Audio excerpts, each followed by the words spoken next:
ನಮಸ್ಕಾರ ರೀ. ಬೆಳಿ ನಮಸ್ಕಾರ ರೀ. ನಮಸ್ಕಾರ ರೀ. ಸರ್ ಯಾವ ರೀ? ಹತ್ತೇಪುರ ರೀ. ಫತ್ತೇಪುರ. ಇದು ಬೀದರ್ ಲೋಕಲ್. ಹಾಂ ಬೀದರ್ ರೀ. ಹಾಂ ರೀ. ಇವತ್ತು ತಾರೀಕದ 1 ಆಗಸ್ಟ್ ಹಾಂ 2026.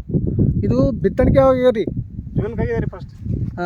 12-13 ಜೂನ್ದಾಗ ಆಗ್ಯಾವ. ಹಾಂ ನಮ್ಮದು ಕಂಪ್ನಿದು ಪ್ರೋಮ್ ಅಂತ ಗೊಬ್ಬರ ಕೊಟ್ಟಿದ್ದೇವೆ ನಿಮ್ಗೆ. ಹಾಂ ಎಷ್ಟು ಚೀಲ ತಂದಿರಿ ನೀವು? ನಾ 10 ಚೀಲ ತಂದೆ ರೀ. 10 ಚೀಲ ತಂದಿರಿ. ಟೋಟಲ್ ಏನೇನು ಬಿತ್ತೀರಿ ನೀವು? 5 ಚೀಲ ಆಗಿದೆ ಅದಕ್ಕೆ. ಹಾಂ ಉದ್ದ ಹೆಸರು ಅದ ರೀ. ಹೆಸರು ಅದ ರೀ. ಉದ್ದ ಹೆಸರು ಇದು ಹೆಸರ ಮತ್ತು ತೊಗರಿ ಅದ. ಹಾಂ ಮತ್ತೇನದ ರೀ ನಿಮ್ಮ ಬೆಳೆ? ಅದು ಬೇರೆ ಕಡೆ ಇದೆ ರೀ. ಸೋಯಾ. ಅವು ಹೆಂಗವ ಬೆಳೆ? ಅವು ಚಂದ ರೀ. ಈಗ ನೀವೇನು ನಮ್ಮ ಗೊಬ್ಬರ ಯೂಸ್ ಮಾಡಿರಿ ಸೋಯಾಕ, ಉದ್ದಿಗೆ, ಇದು ಹೆಸರಿಗೆ, ತೊಗರಿಗೆ, ಹಾಂ ಮತ್ತು ಹತ್ತಿಗೆ ಮಾಡಿದೆ ರೀ. ಇದು ಹತ್ತಿಗೆ ಹೆಂಗವ? ಹತ್ತಿ ಚಂದ ಅದ ರೀ.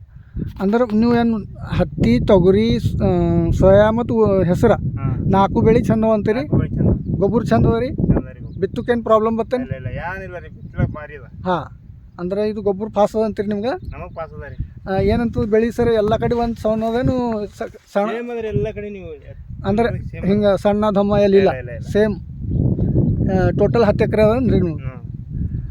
ನಮ್ಮ ಕಂಪನಿ ಅಭಿಯಾನ ಏನದ ಅಂದ್ರೆ ಸಾವಯವ ಕೃಷಿ ಬಳಸಿ ಭೂಮಿ ತಾಯಿಯನ್ನು ಉಳಿಸಿ ಅಂತ. ಇವು ಗೊಬ್ಬರ ಎಲ್ಲ ಆರ್ಗ್ಯಾನಿಕ್ದಾಗ ಬರ್ತಾವೆ. ಕೆಮಿಕಲ್ಲಿಂದು ಭೂಮಿ ಹಾಳಾಗುತ್ತದೆ, ಎಲ್ಲ ರೈತರಿಗೆ ಗೊತ್ತದ. ಅಂದ್ರೂ ಅದಕ್ಕೆ ಪರ್ಯಾಯ ಏನದ, ಅದಕ್ಕೆ ಸೊಲ್ಯೂಷನ್ ಏನದ ಮಂದಿಗೆ ಗೊತ್ತಿಲ್ಲ. ಈಗ ಇದು ನಮ್ಮ ಕಂಪ್ನಿ ಸುಮಾರು 24 ವರ್ಷ ಹಳಿ ಕಂಪ್ನಿ ರೀ. ನಮ್ಮಲ್ಲಿ ಎಲ್ಲ ಗೊಬ್ಬರನೂ ಬರ್ತಾವೆ, ಮದ್ದೂ ಬರ್ತಾವೆ. ಇವು ಎಲ್ಲ ನೀವು ಯೂಸ್ ಮಾಡ್ತಾ ಹೋದ್ರಿ ಅಂದ್ರೆ ನಿಮ್ಗೆ ಇಳುವರಿನೂ ಒಂದು 15-20%, 25% ಇಳುವರಿ ಹೆಚ್ಚಿಗೆ ಬರ್ತದೆ.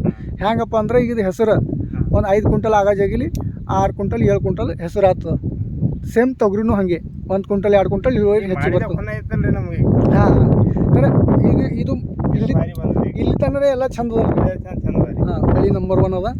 ಇವತ್ತು 1.5 ತಿಂಗಳ ಕಮ್ಮ ಹೆಚ್ಚ ಒಂದು 47 ದಿಂದು 42 ದಿಂದು ಬೆಳೆ ಅದ. ತೊಗರಿ ಭೀ ನೋಡಿದ್ರೆ ಬೆಸ್ಟ್ ಬಂದ ರೀ. ಪೂರಾ ಹಾಂ ರೀ. ಥರ ನಮ್ಮ ಕಂಪ್ನಿ ಅಭಿಯಾನದಾಗ ನೀವು ಶಾಮೀಲಾಗಿ ಇವೆಲ್ಲ ಗೊಬ್ಬರ ಯೂಸ್ ಮಾಡಿದ ಕಡೆಂದು ಕಂಪ್ನಿ ಕಡೆದು ನಾ ನಿಮ್ಗೆ ಧನ್ಯವಾದಗಳು ಹೇಳ್ತೀನಿ. ನಮಸ್ಕಾರ.